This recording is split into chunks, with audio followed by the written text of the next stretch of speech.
Imagine a weapon costing $100,000 flying straight at you. You have two choices. You can shoot it down with a missile that costs 5 times as much, or you can press a button, hijack its brain, and make it gently land at your feet so you can take it home. This isn't sci-fi. This is happening right now on the front lines of Ukraine. While the world focuses on tanks and jets, a silent, invisible war is raging in the radio spectrum. Today, we're looking at how Ukrainian engineers didn't just find a way to destroy Russian drones, they found a genius way to steal them without firing a single shot. Let's decode the hack. To understand the genius of the solution, you have to understand the nightmare of the problem. Russia relies heavily on drones. The Orlan 10 is their eyes in the sky, spotting artillery targets. The Lancet is a loitering munition, a suicide drone hunting high-value gear. The problem is the math. Using a $1 million Patriot missile to knock down a $50,000 drone is a strategic loss. You will run out of missiles before they run out of drones. Ukraine needed a way to clear the skies that was cheap, portable, and scalable. They couldn't outspend Russia. They had to outthink them. They needed to attack the one thing every drone relies on, the invisible tether to its controller.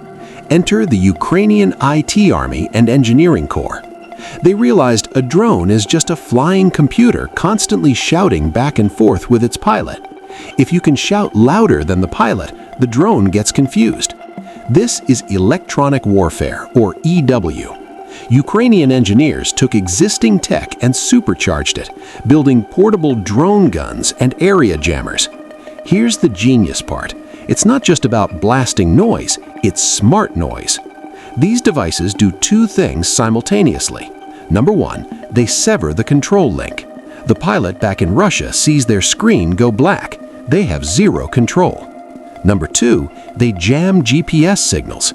The drone suddenly has no idea where it is on the planet. Now, here's the steal. Most military drones have a pre-programmed failsafe.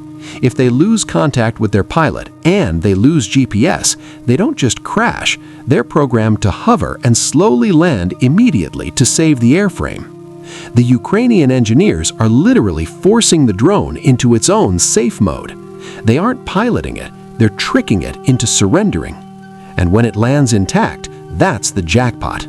Blowing up a drone is good, stealing it is devastating for the enemy. A captured drone is an intelligence goldmine. Ukrainian engineers tear these things apart down to the microchip.